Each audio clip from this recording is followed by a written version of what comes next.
Bonjour. L'éventuel troisième mandat du président Macky Sall et la propagation du coronavirus, tels sont les deux sujets qui intéressent le plus la presse du jour. Tentation du troisième mandat. Macky Sall cherche sa voie. C'est le titre qui barre la une de Sud Quotidien. Un timing savamment choisi une année après la réélection de Macky Sall. Des personnalités comme Mohamed Boun Abdallah Dionne, ancien Premier ministre, actuel ministre d'État, secrétaire général de la présidence de la République, qui plaident la suppression de la limitation des mandats. Ensuite, c'est le directeur des structures de l'APR, Mbaye Ndiaye, qui parraine la candidature de Macky Sall en 2024 et parle pour la première fois de non-réactivité de son premier mandat de 7 ans. Toujours selon le quotidien du groupe Sud Communication, Mansour Faye, lui, s'est juste contenté de préciser que Macky Sall ne sera pas au pouvoir jusqu'en 2035. Le chef de l'État, qui ne voulait répondre ni par un oui ni par un non, a fini via les agissements de ses collaborateurs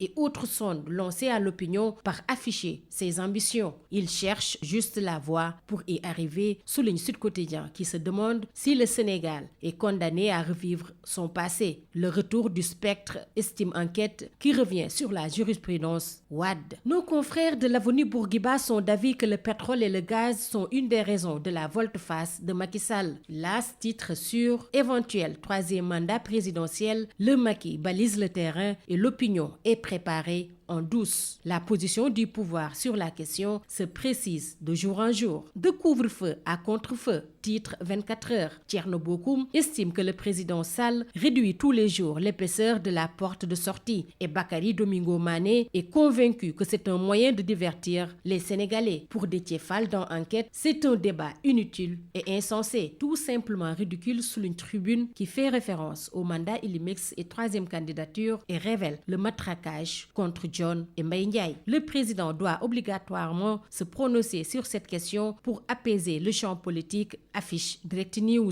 qui est convaincu que si le problème du troisième mandat n'est pas résolu, ce serait l'échec du dialogue politique. Au moment où, d'après les Échos, Macky Sall leur refuse des véhicules, les conseillers économiques achètent des voitures à crédit.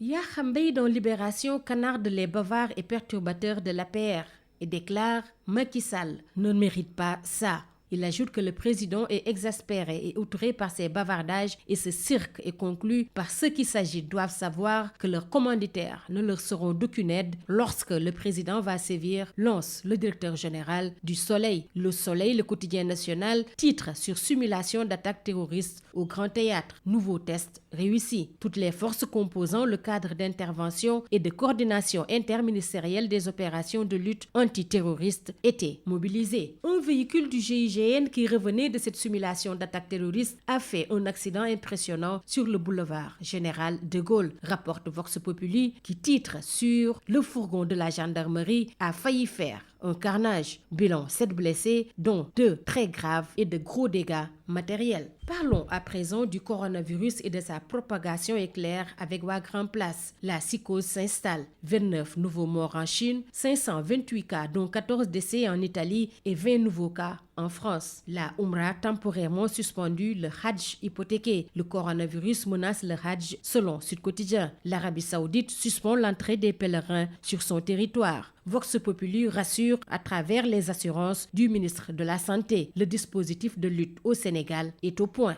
En sport, Stade le quotidien du sport titre sur Sénégal-Guinée-Bissau, les postes en ballottage. Kouyaté, la seule certitude dans l'axe pour l'instant, est toujours, selon Stade le quotidien du sport, Saliou Cissé et Racine Coly en balance à gauche. Terminons par Sunulamb qui donne la parole à Boy Kairé qui égratigne le ministre des Sports. Matar Ba n'a pas joué franc jeu après les assises. Si les gens croisent les bras, Alioune Sarr fera plus de 40 ans. Assène Boy Kairé, qui termine par « Les membres du CNG sont vieux ». C'est tout. À vos journaux et très bonne lecture.